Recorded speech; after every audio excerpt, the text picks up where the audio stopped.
1988, DCI goes to Kansas City, Arrowhead Stadium, home of the Chiefs and a great venue for drum corps.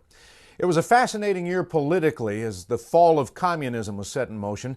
Mikhail Gorbachev took over as president of a reformed Soviet Union. Ronald Reagan went to Moscow to pay his respects, and on the heels of that summit, I was one of a small group of journalists invited to Washington to meet with the president, talk about that summit. I'd asked him the question about the possibility of a joint manned mission to Mars with the Soviets.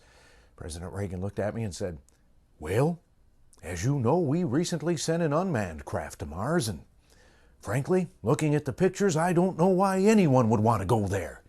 Vintage Ronald Reagan. Now, George Bush would go on in November to defeat Michael Dukakis in the presidential race. Florence Griffith Joyner would become an American hero, taking 3 gold medals in women's track and field at the Olympics. At the movies, it was Rain Man. Quotes like, "Got a bought underwear from Kmart" would become part of the American lexicon.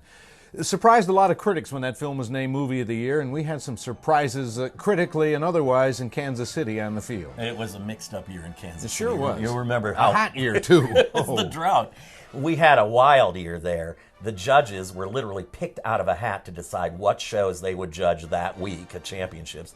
And they picked the order of performance the same way. So we didn't know who would go on at what order in finals. It was wild, and it kept everything mixed up and everything up in the air. Santa Clara, you remember, mounts this huge theatrical production of Phantom of the Opera. It's evocative. The whole court disappears. They've got magic tricks.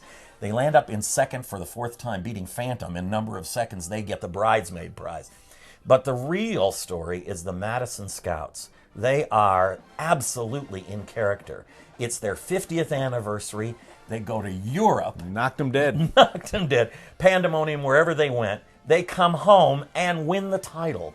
It's an outrageous year. It's an outrageous show. The crowd says, and they say to this day, it's the most exciting show they ever saw at finals. I'm not sure I don't agree. Well, you've talked a lot about identity here in this Legacy series, and one corps shed their identity, and it didn't work too well, did it? No. Here's our Spirit of Atlanta, the big Southern charmers, and they start doing Stravinsky, Petrushka. I think it left the judges scratching their heads. Left a lot of fans going like this. And they went, "Who's this?" So it was kind of odd. But, you know, character also shows through in the Blue Devils. Yeah, the Gray Devils that year. I wasn't real fond of the uniforms, but man, what a book. Happy Days and Since I Fell for You, it was hot. That was one of my favorite years for the Blue Devils.